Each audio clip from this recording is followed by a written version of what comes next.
Hello and welcome to this week's news at GamingBolt. Today we're going to start with Red Dead Redemption 2, which seemingly wasn't coming to PC, but now that may not be the case. While Rockstar's early successes were on PC, ever since the company hit the big time with Grand Theft Auto 3, it's had at best a strained relationship with the platform. Most of its games do still end up coming out on PC, though they get delayed releases, often by months. And then there are games like the original Red Dead Redemption, which never came out on PC at all. And while a lot of that has to do with the game's troubled development, leading to its code base being very volatile and unsuitable for porting, which is also the reason it never got a remaster for current gen, for example, some were wondering if the upcoming Red Dead Redemption 2 might also end up skipping out on PC. Certainly, the game so far has only been announced for PS4 and Xbox One, but there's always a chance it gets a delayed PC release like other Rockstar games, right? Reddit user The Insightful Watcher points out that this may be the case. He discovered that a former Rockstar employee's LinkedIn profile lists a PC version of the game. While there's always the chance that it may just be an error, we don't think someone would make an error like that about their job experience. It doesn't exactly reflect well on you if you mix up the platforms for something you worked on. Assuming then that the leak refers to an actual PC version of Red Dead Redemption 2, the question remains of when it may come out. While we wait for that to happen, there is always the PS4 and Xbox One releases coming this October. And now moving on to Starfield, which has been a permanent resident of the rumor mill for too long. It was like a massive weight was lifted off the entire gaming community's shoulders when Bethesda finally announced it at their E3 press conference just last week. One thing Bethesda Game Studios' Todd Howard made perfectly clear during the reveal, though, is that the game is not close to launch. However, later, Howard spoke with GameSpot about the game and offered a few updates on how its development is going, what kinds of design philosophies the studio is following for its development, and just when fans can expect to see more of the upcoming RPG. As per Howard, some parts of the game are very much in a playable state, and what Bethesda do have on their hands so far looks awesome, quote unquote. This is according to him, but fans are probably gonna have to wait for a long time to see more of it, or any of it, actually. Howard said this when asked how far along in development Starfield was. There are sections of it that are very playable. We mess around for a while, and then we know this is the game that we're making. And we know that now. We know the game that we're making.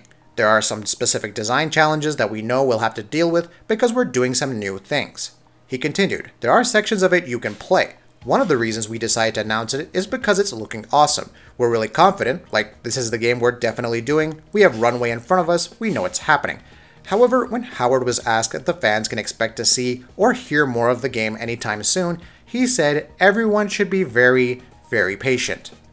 Which makes sense, we suppose. At their conference, Bethesda hinted that Starfield is probably going to be a next-generation game, which means it's not going to be out for at least another 2 or 3 years. There might not be any substantial update on the game anytime soon in the foreseeable future. Bethesda has been following a pretty strict but pretty good release schedule this generation.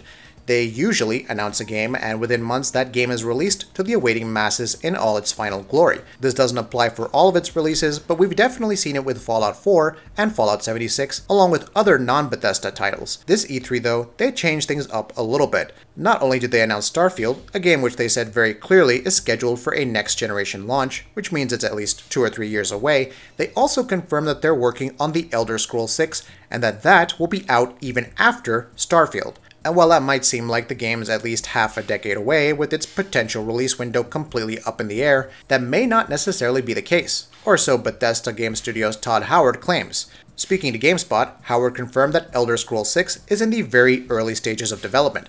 It's in the concept and design phase. When he was asked if he knows when it's going to be released, he replied, "I do. I would be foolish to say it." It makes sense that a release date isn't confirmed yet. For all we know, Bethesda could be waiting on the appropriate technology they need to properly realize their vision for Elder Scrolls 6, something that doesn't seem to be possible with the current hardware on market, which means that the game hasn't quite gone into full production just yet, so as it stands right now, the rough timeline the studio has in mind could very well be subject to change. Either way, it just doesn't make a lot of sense to confirm a game's release date literally years in advance. As for Bethesda's other big release, Fallout 76 was Bethesda's other big new announcement at E3 this year, and it surprised everyone by taking the series in a very different direction. Fallout 76 is going to be Bethesda's take on the online survival experience, and that's something that's displeased a great many people who were hoping that the developer would continue to make great single-player titles, which, to be fair, outside of Fallout 76, they still are. Bethesda's Pete Hines recently spoke with Variety about the game and what kind of experience it's going to be.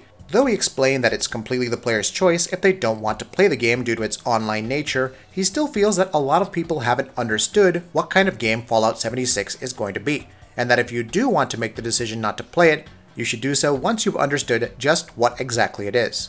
I think some people get it and some absolutely don't, Hines said. They think it's a straight up PvP. They think it's running around and shooting folk, or that you can't play by yourself, or that nukes are going off every minute, or that you can grief people. They're judging it based on other things that say online or post-apocalyptic. The whole theme of this game is that you emerge and the world is a blank canvas. It's your job to rebuild the world and everything that means. And while that means you can build wherever and whatever you want, Hines explained, that also means that if you so wish, you don't have to build anything at all. If you want to be nomadic and never put roots in one place, you can totally do that, he said. You will find workshops, you can trade or not trade, it's entirely up to you. Hines continued, explaining further that it's not all centered around the building mechanic, and that there's more to the game than that. All of the experience that everyone has shared has been over the water cooler, he said. It hasn't been, we were in the game and did this thing together. You can build together, but it can also be, I don't want to build, I want to do squads with my friends. Then go do that. He then went into even greater detail about just what kind of online experience Fallout 76 is going to be. Todd Howard explained during Bethesda's E3 press event that at any time, in any given server, there's only going to be a total of dozens of players, not hundreds or thousands, because this is supposed to be an apocalyptic wasteland and it needs to feel that way. Hines sticks with that explanation. This is not an MMO, and this is not a battle royale, he said. It's supposed to feel like they just left the vault. He then spoke more about how Fallout 76's PvP will work, talking a bit about some sort of a revenge mechanic. It's important to note that this is not just a full-on PvP game, where you get in a world and everyone shoots everyone. It's more like a challenge to another player. You can't just let things go unfettered. You don't get all your stuff looted if they kill you. There is a revenge thing you can opt into and try to go head-to-head. Fallout 76 launches on November 14th for the Xbox One, PS4, and PC, with a closed beta scheduled before launch as well. From Software managed to hit worldwide fame with the success of its Dark Souls games, but then they put a lot of them out in a very short period of time. Between 2011 and 2016, we got Dark Souls, Dark Souls 2, Dark Souls 2 Scholar of the First Sin, Bloodborne, The Old Hunters, and Dark Souls 3, along with its associated DLC, all of which were of a similar style. It might have started to wear thin on them as creators, because leading up to the launch of Dark Souls 3, From Software said it would be the last game in the franchise and the last game in that style that they would make for a while. But it looks like they don't intend on abandoning the genre and series they birthed outright. Speaking in an interview with IGN, Hidetaka Miyazaki, president of From Software, confirmed that the company is not moving away from the Souls series, but just taking a break. He added further that the company has started to experiment with Unreal Engine. Their upcoming VR game is built on Unreal Engine 4 as a matter of fact, suggesting that the next Dark Souls, should it ever happen, may be built in that engine. That will happen when it happens, we suppose. For now, there are 3 mainline Dark Souls games, a Demon Souls game, as well as Bloodborne for fans of From's games to check out. Dark Souls even got a remastered release earlier this year, with the release on Switch coming in the next few months. While console manufacturers like Microsoft have been quite open to the idea of cross-platform play, Sony has been adamant about not letting it happen with the PS4. The former president of Sony Online Entertainment, John Smedley, explained the reasons behind Sony's decisions, and it seemed like cross-platform play may still be a possibility if there is enough pressure put on the company to make way for this feature.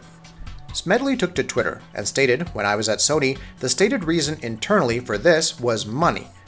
Given that Sony's strategy for their console involves a high degree of exclusivity, this stance makes sense. They didn't like someone buying something on an Xbox and it being used on a PlayStation. Simple as that. Dumb reason, but there it is," he stated. However, Smedley said that change might be possible if there is enough pressure on the company to allow for cross-platform play. In an age where players own multiple consoles, it makes sense that they would want this feature enabled for the PS4 as well. However, it remains to be seen if any changes will be made or if Sony remains firm in their refusal to allow cross-platform play. Fans of the cyberpunk genre all over the world still remember the cars they saw in the Blade Runner films. In fact, in the new trailer for Cyberpunk 2077, a number of flying cars were shown as well. It's quite natural to wonder whether players will be able to control these flying cars in the game, and CD Projekt Red have now confirmed that players won't be able to control these vehicles. In an interview with Metro, the game's level designer Max Pierce stated, "You won't be able to control flying cars, but they will be used for missions for crucial things. Perhaps players will be able to make use of these like a taxi service to get around quickly without being able to actually pilot the vehicle." We'll have to wait and see how exactly players will be interacting with these vehicles in the game. Pierce also added that the main way to get through will be on foot, cars, and bikes. It's not that big of a deal that we won't be able to fly these cars, but we can hope that an option to do so may be added at some future date as a part of post-launch content. That'll be it for this video. If you like what we're doing, please go ahead and subscribe, and we'll see you next time.